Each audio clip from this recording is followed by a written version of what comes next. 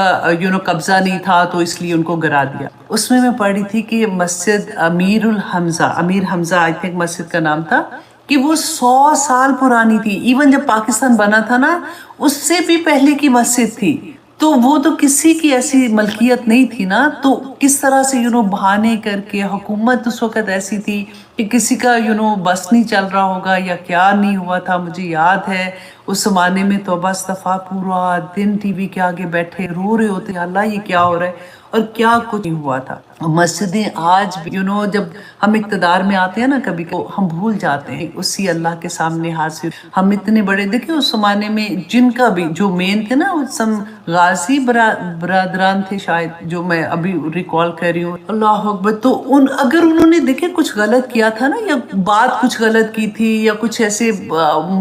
مذاکرات ٹھیک نہیں ہو رہے تھے، تو قانون کے تھرو ان کو سزا دی جا سکتی تھی، ان سے بات کی مار دینا۔ اللہ اکبر، کتنی طالبات اسٹوڈنٹ ہاسٹل میں جو رہتی تھی، تہجد گزار بچے اس کے اندر، سارے لوگوں کو جلا دیا، کس طرح سے ان کو مار دیا۔ تو آج کل پتہ ہے اپنی مسلمانوں کی باتیں تو اتنی تکلیف ہے۔ جب میں یہ مسجد کا پڑھی تھی تو مجھے بار بار ذہن میں وہ چیز آ رہی تھی، اس زمانے میں اتنی بے بسی تھی کہ کر نہیں نہ سکتا کچھ بھی، ہم تو یہی ہوتا ہے نا، ابھی بھی آپ دیکھیے ہم کچھ نہیں کر سکتے، اپنے ملک کا جو حال دیکھتے ہیں، بولیں گے تو زبان کٹ جائے گی، یہ کریں گے تو مار دیں گے، جو کچھ بھی۔ تو اللہ سبحانہ تعالیٰ سے دعا کریں کہ اللہ سبحانہ تعالیٰ ہم پہ سب پہ اپنا رحم کرے، ہمارے ملک کو سلامت کرے، ہمارے ملک میں جو اتنا اس وقت غربت کا جو حال ہے، میں لوگ سے جن سے بھی بات کرتی ہوں، کیونکہ اب اسٹوڈنٹ ہے اتنے زیادہ، کسی میسج کے تھرو بات ہو رہی ہے یا کسی طرح سے، تو بڑی تکلیف ہوتی ہے کہ اللہ سبحانہ تعالیٰ ہم مسلمانوں پہ اپنا تو اللہ کا نام لینے والے ہیں، ہم تو رسول اللہ صلی اللہ علیہ وسلم کی امت میں مشکلات میں اللہ سبحانہ تعالیٰ رہے۔ تو آئیے جناب ہم دیکھتے ہیں اسی مسجد کے بارے میں جس میں آپ کو بتا رہی تھی، اسی کی آخری آیا ہے۔ اللہ سبحانہ تعالیٰ فرماتے ہیں آیت نمبر 110، لا یزال بنیانہم، کہ ہمیشہ رہے گی عمارت ان کی، الذی بنو، وہ جو انہوں نے بنائی، ریبتن فی قلوبہم، ان کے دلوں میں شک کا باعث ہوگی۔ کیوں شک کا باعث ہوگی؟ کیونکہ انہوں نے جس مقصد سے وہ مسجد بنائی تھی نا، اپنی طرح سے تو بڑے خوش تھے کہ ہم نے بڑا نیکی کا جو کام کیا نا، ہم نے بیوقوف بنا دیا لوگوں کو، تو اب دیکھنا ہماری تو اتنی عزت ہوگی، تو ہمارا جو مقصد ہے ہم اس کو پورا کر سکیں۔ تو جب مسجد گرا دی گئی تو اس کے بعد تو ان کو یہ نہیں سمجھ آئی کہ یہ کیا ہوا ہے، کیونکہ ان کو پھر یہ سارا وقت شک ہو گیا کہ ہمارے بارے میں کوئی ایک آیا نازل ہو جائے، اب ہمارے ساتھ پتہ نہیں کیا ہوگا، اب کیا ہمیں مار دیں گے، ہمیں یہاں سے نکال دیں گے، یا ہمارے کاروبار کا کیا ہوگا، ہمارے خاندانوں کا کیا ہوگا۔ تو یہ ایک شک جو ہے نا، اللہ سبحانہ تعالیٰ فرماتے ہیں الا ان تقطع قلوبہم، یہاں تک کہ ٹکڑے ٹکڑے ہو جائے۔ ایک محاورت استعمال ہوا ہے کہ جیسے ہوتا ہے نا کہ مطلب جیسے کبھی ہم بات کرتے کہ کینسر اس کے پورے جسم میں پھیل گیا، کہ نفاق ان کے پورے اندر اس طرح سے پھیل گیا کہ جب تک ان کے ٹکڑے ٹکڑے نہ ہو جائے، یعنی وہ موت کے منہ میں نہ چلے جائے نا، وہ نفاق ان کے اندر سے ختم نہیں ہو۔ دیکھیں نا انہوں نے جرأت بھی کتنی بڑی کی کہ مسجد بنا کے کیا کیا کہ مسلمانوں میں اختلاف پیدا کرنے کے لیے، اور اتنا بڑا گناہ اللہ سبحانہ تعالیٰ نے فرمایا قیامت تک اب ان لوگوں کو اللہ سبحانہ تعالیٰ کی طرف سے معافی نہیں ہے۔ واللہ علیم حکیم، کہ اللہ بڑا علم والا ہے اور اللہ بڑی حکمت والا ہے، اللہ جانتا ہے۔ دیکھیں جب علیم کا بھی لفظ پڑھتے ہیں نا، آپ یوزیلی جب آیات پڑھتے ہیں نا، اس کے آخر میں اللہ سبحانہ تعالیٰ کی جو صفات ہوتی ہیں نا، ان کو غور کیا کہ جو اللہ سبحانہ تعالیٰ اوپر بیان کر رہے ہوتے ہیں نا، اسی کے مطابق صفات لے کے آتے ہیں۔ کیونکہ جیسے تقدیر کا معاملہ ہے نا، تو تقدیر ہم اکثر یہ کہتے ہیں کہ کیا کرے، تقدیر میں تھا تو ایسے ہی تو کرنا تھا، تو ہم یہ بھول جاتے ہیں کہ تقدیر جو ہے وہ اللہ سبحانہ تعالیٰ کا علم ہے، اللہ کا حکم نہیں ہے۔ اللہ سبحانہ تعالیٰ نے ایسے نہیں کہ حکمن کہا کہ یہ اس کے ساتھ یہ ہوگا وہ ہوگا وہ ہوگا، تو یہ اللہ سبحانہ تعالیٰ کا علم ہے۔ اللہ سبحانہ تعالیٰ تو وقت کے اندر نہیں ہے نا، اللہ سبحانہ تعالیٰ کو پتہ ہے کہ یہ جو ہماری روحیں تو دنیا جب بنی تھی 50,000 سال پہلے بن گئی تھی، اور ماں کے پیٹ میں بچے کا لکھ دیا جاتا ہے کہ اس نے کون سے دن اس دنیا میں آنا ہے اور کون سا دن اس کا قبر کے اندر، یہ بھی لکھ دیا جاتا ہے کہ اس کا رزق کیا ہو۔ تو اللہ سبحانہ تعالیٰ تو جانتے ہیں نا کہ جو روح اس دنیا میں آئے گی وہ آخر وقت تک اس کا وقت کیسا ہوگا۔ اللہ سبحانہ تعالیٰ نے اسی لیے قلم کو کہا تھا کہ لکھ، قلم نے کہا تھا کہ کیا میں لکھوں، تو اللہ سبحانہ تعالیٰ نے کہا تھا ہر چیز کی قدر لکھ دے، ہر چیز کی، ہر چیز۔ دیکھیں میں پڑھی تھی جب، تو مجھے بار بار وہی بات ہم لوگ کر رہے ہوتے ہیں کہ اللہ سبحانہ تعالیٰ نے فرمایا کہ ہر چیز گنی ہوئی ہے اللہ سبحانہ تعالیٰ کے پاس، یہاں تک کہ دیکھیں ریت کے ذرے بھی گن گن کے رکھے، ایک پتا بھی درخت سے، آپ کبھی خزاں کا ٹائم آپ کو یاد ہے، پتوں سے بھرا ہوتا ہے، سارے پتے گر جاتے ہیں، اللہ سبحانہ تعالیٰ نے فرمایا ایک پتا بھی نہیں گرتا کہ اللہ سبحانہ تعالیٰ کو اس کا بھی۔ تو کیا ہمارا علم، ہم سانس بھی لیتے ہیں تو اللہ سبحانہ تعالیٰ کو علم ہوتا ہے کہ ہم نے سانس جب لی تو کیسے لی تھی، اور اندر والی سانس ہم، تو اللہ سبحانہ تعالیٰ سے دعا کرے کہ ہمارے عمل ایسے ہو جو ہمیں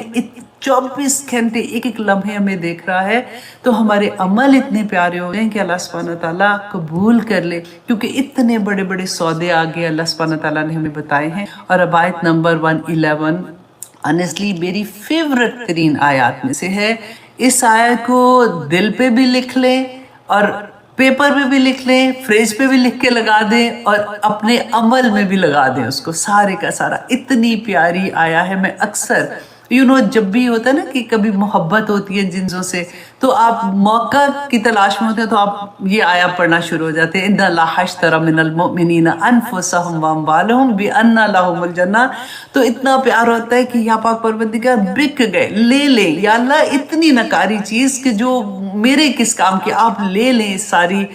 میرا نفس بھی لے لے، میری جان بھی لے لے، اور میرا مال بھی لے لے، جنت کے سودا ہو رہا ہے۔ اب یہاں پہ غور کرتے ہیں پھر سے، ان اللہ، کہ بے شک اللہ، اشترا، خرید لی ہے، من المؤمنین، مومنوں سے۔ اب دیکھیے خریدنے والا کون ہے؟ اللہ سبحانہ تعالیٰ، اللہ اکبر۔ اور خرید کس سے رہے ہیں؟ مومن سے خرید رہے ہیں۔ کہاں ہم اور کہاں اللہ سبحانہ تعالیٰ؟ بالکل وہ نہیں لگتا کہ ایک بادشاہ جو ہے وہ ایک جھونپڑی میں ایک غریب کی کٹیا کے اندر آ گیا اور آ کے کہتے ہیں کہ مجھے یہ چیزیں چاہیے، مجھے یہ چیزیں بیچ دو، میں تمہاری چیز، وہ کہتے ہیں نا کہ خرید کے مجھے انمول کر دیا، کہ میں تو کچھ بھی نہیں تھا، کہ ایسا خریدا کہ میں بڑی، کہتے ہیں نا کہ بادشاہ کا نوکر بھی بڑی بات ہو جاتی ہے۔ تو دیکھیں اللہ سبحانہ تعالیٰ، اور دوسری بات یہ دیکھیں کہ دینے والا کون ہے۔ پہلے آپ سوچیں کہ جیسے ایک ریڑی ہے، ریڑی لگانے والا جو ہوتا ہے نا، ٹھیلا لگانے والا، پہلے آپ نے اس کو پیسے دیے کہ بھائی تو غریب ہے، کبھی محبت آتی ہے، ہمدردی ہوتی ہے، تو یہ ٹھیلا لگا لے، اور اس کو پیسے بھی دیتے ہیں، اس کو سامان بھی لے کے دیتے، سارا کچھ لے کے دیتے ہیں، پھر اس کے پاس جا کے کہتے ہیں اچھا اب یہ سامان مجھے بیچ بھی دو، اور پھر بیچنے کے بعد اس کو کہتے ہیں اچھا جتنی دیر تمہارے پاس ہے نا تم اس کو استعمال کر لو، لیکن یہ چیز مجھے بیچ دو۔ کیسی بات ہے! اللہ سبحانہ تعالیٰ مومنوں سے سودا کیا کر رہے ہیں کہ ان اللہ اشتری من المؤمنین انفسهم واموالهم، ان کی جانیں اور ان کا مال، کس کے عوض؟ بِأَنَّ لَهُمُ الْجَنَّةَ، اللہ اکبر، جنت کے عوض خرید رہے، جنت بکنے کے لیے آ گئی ہے۔ بس یہ سوچئے کہ اللہ سبحانہ تعالیٰ کی جنت جو ہم ہر دفعہ، ہم میں سے ہر ایک کا دل چاہتا ہے نا، اور خواہش بھی کہ انشاءاللہ ہم نے تو جنت میں جانا ہے۔ تو اللہ سبحانہ تعالیٰ نے قیمت یہاں پہ بتا دی کہ جنت ہمیشہ بکنے کے لیے ہے. دنیا میں جب تک ہماری زندگی ہے نا اور جب تک یہ دنیا رہے گی، بیچنے والے نے کہہ دیا کہ یہ بیچنے والی چیز ہے، یہ بکنے کے لیے آ گئی ہے. اب دیکھیں کوئی چیز بیچنا اور خریدنا ہوتا ہے تو دونوں کی رضامندی چاہیے. اب خریدنے والا اگر خریدنا چاہ رہا ہے اور بیچنے والا بیچنا ہی نہیں چاہ رہا تو خریدنے والا کیا کرے گا؟ اور اگر کوئی خریدنے والا چاہ رہا ہے کہ میں یہ چیز بیچ دوں، بیچنے والا چاہ رہا ہے کہ میں اس کو یہ چیز بیچ دوں اور وہ لینا ہی نہیں چاہ رہا تو پھر بھی بات نہیں بنے گی. تو دونوں کی رضامندی ضروری. یہاں پہ اللہ سبحانہ تعالیٰ فرما رہے ہیں کہ جنت کے عوض اس دنیا میں رہتے ہوئے یہ سودا کر لو، اپنی جانیں اور اپنا مال اللہ کو دے دو. اللہ سبحانہ تعالیٰ تمہیں اس کے عوض اللہ سبحانہ تعالیٰ تم کو جنت عطا کرے. اب یہاں پہ غور کیجئے، یہ جو سودا ہو رہا ہے نا، یہ نقد نہیں ہے کہ اچھا جی یہ جان لے اور یہ مال لے لے اللہ سبحانہ تعالیٰ اور مجھے جنت میں فوراً بھیج. ایسا نہیں ہے. یہاں پہ اللہ سبحانہ تعالیٰ نے دیکھی اور کتنی مسیح کی بات ہے کہ اللہ سبحانہ تعالیٰ کہتے ہیں کہ اس دنیا میں مجھے یہ دونوں چیزیں دو، جب تم اس دنیا سے جاؤ گے تو پھر تم کو جنت ملے گی. اب ہوا کیا؟ اب دیکھیں کہ اگر کوئی ہم نے چیز خریدنی، اب دیکھیں ہم کسی کے ساتھ ایسے ادھار کا سودا ہم کس پہ کریں گے؟ جس یقین ہوگا، جس پہ ہمیں ٹرسٹ ہوگا کہ ٹھیک ہے جی اب اگر اللہ سبحانہ تعالیٰ ٹھیک ہے اگر میں اپنی جان دے تو مجھے وہاں پہ جنت. اچھا کوئی تصویر کوئی دیکھیں کہ کیسی وہ جنت ہوگی؟ نہ کوئی تصویر نہیں ہے. یہ جو آیات ہے نا انہی میں تصویر کشی کی ہوئی ہے، دیکھ لیں. اچھا وہ زمین جہاں پہ ہے وہ دکھا دیں ذرا وہ کدھر ہوگی؟ نہیں یہ یہاں پہ دکھانی نہیں ہے. بس یقین کرو کہ اللہ سبحانہ تعالیٰ کا وعدہ حق ہے، سچا ہے. بالکل اسی طرح سے دیکھیں جیسے ہماری ماں ہوتی ہے. فار ایگزامپل اس نے کہیں ہمیں بتایا کہ فلاں جگہ پہ ایک میں گئی تھی، وہاں پہ ایک اسکیم آ رہی ہے اور وہ یہ کہہ رہے ہیں کہ آج اگر تم پیسے جمع کراتے ہو تو 2 سال کے بعد نا تمہیں ادھر یہ زمین ملے گی اور وہاں پہ اس کے اوپر بلکہ گھر بنا کے آپ کو دیں گے. آج تم 10,000 روپیہ دے دو تو تمہیں 10 ملین کا گھر ملے گا. یہ سودا اس سے بھی بڑا، رائٹ؟ تو میں تو وہ زمین لے آئی ہوں. اب اگر ماں یہ بتائے گی تو اکثر یہ ہوتا ہے نا کہ اگر کسی اور نے بتایا تو ہم کیا کہتے ہیں؟ پاگل ہو گئی ہے، ایسے تھوڑی، میں تو نہیں دے رہی ہوں، ایون دو میرے پاس پیسے پڑے بھی ہوئے تو یہ تو ایسی ڈیل نہیں ہوتے، رائٹ؟ اور اگر میری ماں کہے گی نا کہ ایسا سودا ہے بیٹا میں نے کیا ہے، مجھے پکا یقین ہے یہ ایسے ہے، تو ہم بھی اپنی ساری مال جو ہے لگا ہی دیں گے کہ ٹھیک ہے ماں نے کہا ہے تو ٹھیک ہی کہا ہوگا. یہاں پہ ہمارا رب ہمیں کہہ رہا ہے کہ اس دنیا میں یہ اپنی زندگی کا سودا میرے ساتھ کر لو، میں وہاں تمہیں جنت دے. اب دیکھیے ہمیں کیوں یہ آیات ہم بھی پڑھتے ہیں کتنی دفعہ رمضان میں بھی، جیسے چلو کوئی بات نہ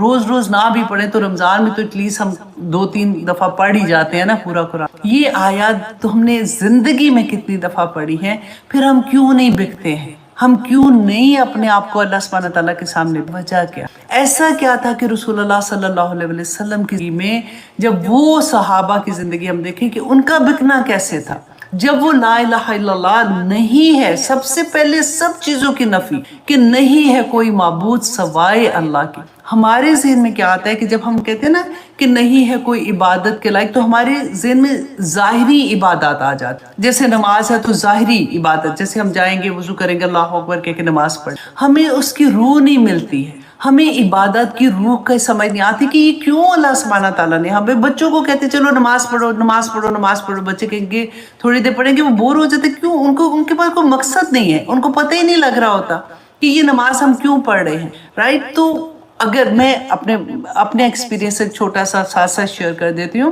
کہ نماز کے وقت نا جیسے میں یہ سوچا کرتی تھی جس زمانے میں اپنے آپ کو عادت ڈال رہی تھی کہ کیونکہ یہ میرے رب کا حکم ہے اور اللہ سبحانہ تعالیٰ پورا قرآن جو ہے وہ اللہ سبحانہ تعالیٰ کے احکامات ہیں کہ ہماری زندگی کیسے گزرنی ہے، ہمارا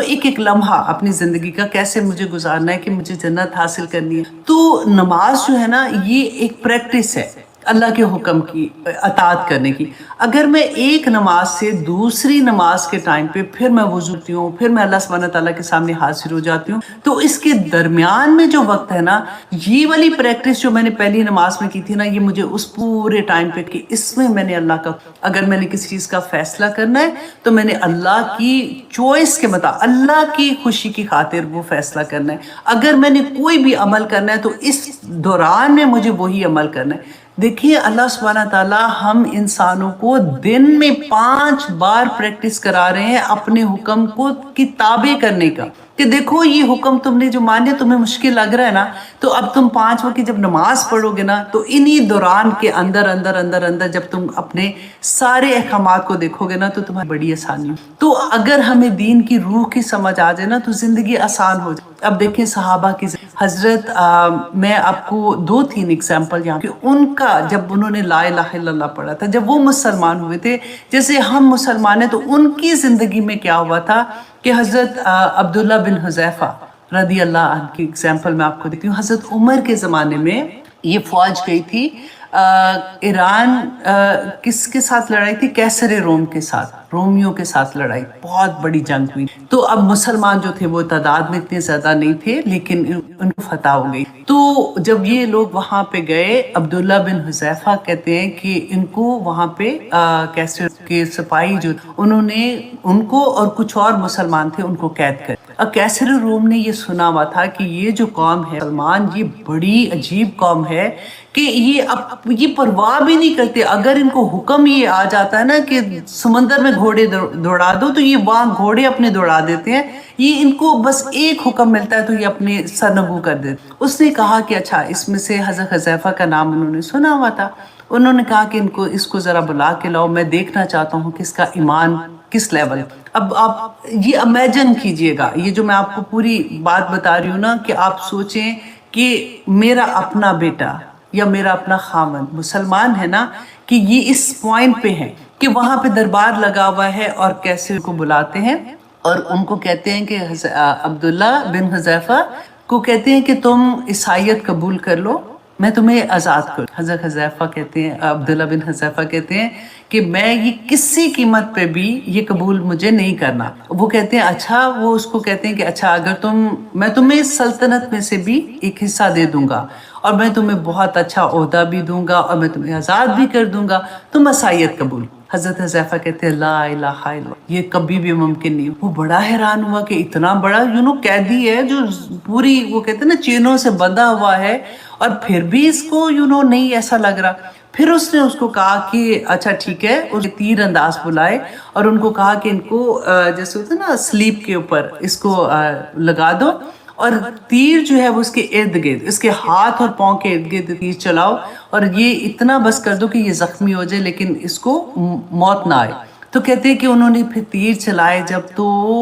ایک دفعہ بھی انہوں نے اپنی زبان سے جیسے اف ہوتا ہے نا وہ بھی نہیں نکالا. تو جب وہ تیر انداز رکے تو پھر کیسر روم نے کہا کہ تم ابھی بھی عیسائیت قبول کر لو، میں تمہیں چھوڑ دیتا ہوں. اور البدایہ والنہایہ میں یہاں تک بھی ہے کہ اس نے کہا کہ میں اپنی بیٹی سے تیری شادی کر دوں گا، کیونکہ یہ واپس جب گئے تو انہوں نے اپنی ساری انہوں نے پھر بھی یہی کہا کہ لا الہ الا اللہ. اب دیکھیے پھر اس کے بعد اس نے کیا کہا کہ حکم دیا کہ ایک بڑی سی دیگ لاؤ اور اس کے اندر تیل ڈالو اور آگ جلاؤ. جب تیل بالکل ابلنے لگا نا، تو اس نے کہا کہ 2 قیدیوں کو بلاؤ اور اس کے سامنے ان کو اس کے اندر تیل کے اندر پھینک. اللہ اکبر. آپ سوچئے ذرا اس وقت کیا سچویشن ہوگی. دیکھتے ہی دیکھتے ہڈیاں اور گوشت علیحدہ ہو گیا اور جل گئے پورے تو ختم ہو گئے. لیکن پھر انہوں نے جب حذیفہ کو کہا، عبداللہ بن حذیفہ کو کہا کہ اب کیا تم عیسائیت قبول، پھر سے وہی کہا لا الہ الا اللہ. تو انہوں نے غصے سے کہا کہ اس کو بھی اس آگ میں پھینک. تو جیسے ہی وہ کہتے ہیں کہ سپاہی ان کو لے کے اس کڑا جو بڑا سا دیگ تھی اس کے پاس کے رونا شروع، ان کی آنکھوں سے آنسو گرنا شروع ہو گئے. تو جیسے کیسر روم نے دیکھا نا، تو کہتے کہ میں نے تمہیں پہلے کہا تھا، اب کیوں تم رو رہے ہو، میں نے تمہیں ساری چوائس دی تھی. تو ان کو دیکھ کے کہتے ہیں کہ میں اس لیے نہیں رو رہا ہوں کہ مجھے اس آگ میں پھینکا جائے گا یا مجھے اس تیل میں جلایا جائے گا، میں اس لیے رو رہا ہوں کہ میرے پاس تو صرف ایک ہی جان ہے، اگر میرے جسم پہ جتنے روحیں ہیں اتنی جانیں میرے پاس ہوتی تو میں ہر جان اللہ سبحانہ تعالیٰ کی راہ میں قربان کر اکبر کیسے کہتے حیران پریشان کہ یہ کیسا انسان ہے۔ اس نے پھر کہا کہ اچھا میں تمہیں چھوڑ دوں گا اگر تو میرے آ کے ماتھے پر کس کر دے۔ دیکھیں کہ کبھی آپ ہسٹری پڑھ کے دیکھیں نا تو اتنا پیار آتا ہے۔ عبداللہ بن حذیفہ نے کہا کہ میں اس شرط پہ یہ کروں گا کہ جتنے قیدی، نہ صرف میری جان، جتنے قیدی تم نے پکڑے ہوئے ہیں ان ساروں کو تم چھوڑو گے تو پھر میں ایسے کر دوں۔ اور اس نے کہا ٹھیک ہے میں وعدہ کرتا ہوں۔ اب مجھے لگتا ہے کہ وہ اللہ سبحانہ تعالیٰ نے دیکھیں پوری کی پوری کیسے آزمائش میں سے ان کو گزارا کہ اس نے پھر جا کے ان کے ماتھے پہ کس کی اور پھر اس نے اپنے وعدے کے مطابق سارے قیدیوں کو چھوڑ دیا۔ جب یہ واپس گئے، حضرت عمر کا زمانہ تھا نا، امیر المومنین تھے، تو حضرت عمر خطبہ دے رہے تھے جمعے کا۔ کہتے ہیں کہ وہ جیسے انہوں نے دیکھا عبداللہ بن حذیفہ کو، وہ اپنے ممبر سے نیچے اترے کیونکہ ان کو پہلے اطلاع آ گئی تھی اس بات کی، تو آ کے انہوں نے ان کو واپس ادھر ہی کس کیا اور انہوں نے کہا سارے جتنے صحابہ بیٹھے ہوئے تھے، لوگ بیٹھے ہوئے تھے، ان کو کہا کہ تم ساروں کو بنتا ہے کہ تم حذیفہ کو یہاں پہ چومو اور اس کا شکر ادا کرو کہ اس نے نہ صرف اپنی جان بلکہ امت کی جان بچا کے آیا ہے۔ یہ بات ہمیں کیا ہوتا ہے، میرا گھر، میرا خاوند، میرے بچے، میرا کاروبار، میرا پیسہ، میرا سارا کچھ۔ یہ صحابہ کیسے تھے؟ اب کبھی میں ایک اور ان کی پڑھی تھی، اللہ اکبر، کہ حضرت خنسا یہ جو جب ابھی اسلام انہوں نے قبول نہیں کیا تھا نا، تو کہتے بہت پیاری تھی اور بہت شاعرہ تھی، وہ ان کے دیوان بھی چھپے ہوئے ہیں۔ تو دیکھیے ہم اکثر بات یہاں میں پڑھ رہی تھی نا، تو دیوان جب ان کے چھپے ہوئے کی بات کری تھی کہ ان کا ترجمہ بھی ڈیفرنٹ زبانوں میں ہو، تو مجھے یہ ہو رہا تھا کہ ہم مسلمان کتنے زیادہ آج کل کے دور کے یہی نہیں مانتے کہ حدیث جو ہے وہ رسول اللہ صلی اللہ علیہ وسلم کے زمانے میں، کہتے لو اس زمانے میں تو کس نے لکھا ہوگا، تو یہ رسول اللہ صلی اللہ علیہ وسلم کے زمانے کی تھی۔ ان کا پورا دیوان جو ہے وہ ابھی تک چھپا ہوا ہے۔ تو ان کے دو بھائی تھے اور وہ ان سے بہت محبت کرتے تھے، اور جو خنزہ جو ہے وہ بھی اپنے بھائیوں سے بہت محبت کرتی تھی۔ ابھی یہ اسلام نہیں لائی تھی، تو یہ کہاں کی تھی، یہ نجد کی رہنے والی تھی۔ تو کہتے کہ ان کے بھائی جو تھے یہ اپنے قبیلے کے سردار تھے، جنگ ہوئی، کوئی بھی جنگ ہوئی ہوگی جس میں وہ شہید ہو گئے، جس میں وہ مارے گئے، تو انہوں نے ان کے غم میں پورا ایسے مرثیے جیسے لکھتے ہیں نا، ان کا خاص یہ تھا، اتنا خوبصورت لکھتی تھی، اور جو لکھتا تھا نا وہ اس زمانے میں یہ ہوتا تھا کہ جو ایسے موقع ہوتا تھا جب کوئی فوت ہو جاتا تو سارے روتے تھے، مل کے پیٹتے تھے اور اس طرح سے، تو جو وہ مرثیہ پڑھتا تھا وہ روتا تھا اور آ کے ان کے پاس آ کے افسوس کرتا تھا، تو بڑا خوبصورت لکھا کر۔ لیکن جب رسول اللہ صلی اللہ علیہ وسلم مدینہ آئے تو اس وقت یہ پھر ان تک اسلام کا پیغام پہنچ چکا ہوا تھا، تو اللہ سبحانہ تعالیٰ نے ان کا دل روشن کیا، یہ رسول اللہ صلی اللہ علیہ وسلم کے پاس آئیں اور آ کے انہوں نے اسلام کو، رسول اللہ صلی اللہ علیہ وسلم نے ان سے شعر بھی سنے تھے اور ان کی تعریف بھی۔ تو ان کے پھر اس کے بعد ان کے 4 بیٹے تھے۔ ان کا واقعہ میں اس لیے سنا رہی ہوں کہ دیکھیں یہ تو بعد میں اسلام لائی تھی نا، تو ان کو 4 بیٹے جو وہ اس وقت خود کہتے ہیں کہ اس زمانے میں یہ 50 سال کی آئی تھی، تو اس زمانے میں حضرت عمر کا زمانہ تھا، تو ایک جنگ مجھے جنگ کا نام بھول گیا، لیکن کیونکہ آپ لوگ ابھی ڈیفینیٹلی نوٹس لکھ رہے ہوتے ہیں، مجھے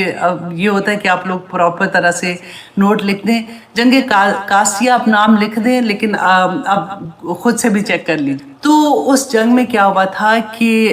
یہ اب تھوڑی عمر ان کی اور بھی زیادہ ہو گئی تھی، یہ حضرت عمر کا زمانہ، اور یہ جنگ کن کے خلاف تھی، ایرانیوں کے خلاف تھی۔ تو ان کی تعداد یہاں پہ میں دیکھ رہی تھی کہ 2 لاکھ کے قریب ان کی تعداد تھی، ان کی فوج کی، ایرانیوں کی فوج کی، اور ان کے پاس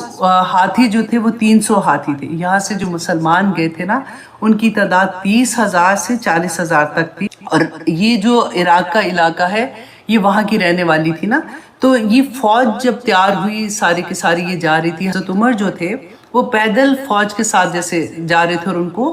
نصیحتیں کر رہے، تو انہوں نے دیکھا کہ ایک عورت جو ہے وہ اونٹ پہ سوار ہے، وہ آئی ہے، تو انہوں نے پوچھا کہ کیا مطلب آپ کا کیا چاہتی ہو، کیا کام ہے؟ تو انہوں نے کہا کہ میں بھی اس قافلے کے ساتھ، میں بھی ان فوجیوں کے ساتھ جانا چاہتا، اس لشکر کے ساتھ جانا چاہتا۔ تو انہوں نے کہا کہ یہ تو جوان لوگ ہیں، کیونکہ ان کی عمر بھی زیادہ تھی، آپ کی عمر اتنی زیادہ ہو گئی، تو انہوں نے کہا کہ میری عمر تو زیادہ ہے لیکن میں اپنے 4 جوان ساتھ لے کے آئی ہوں، چاروں بیٹوں کو اپنے ساتھ لے کے، تو انہوں نے پھر ان کو اجازت دے دی۔ تو اس میں یہ کہتے ہیں کہ جب جنگ ہو رہی تھی تو جہاں بھی خیمے ہوں گے وہ ادھر رکی ہوں گی، تو یہ جا رہی تھی یہ دیکھنے کے لیے جس دن جنگ کا وقت تھا کہ راستے میں کوئی ایک آدمی ملا، تو انہوں نے پوچھا کہ کیا ہوا، تو انہوں نے کہا کہ چاروں کہتے ہیں کہ ان کی آنکھ میں نا آنسو تھے، لیکن فوراً جو کویسچن انہوں نے پوچھا کہ مسلمانوں کو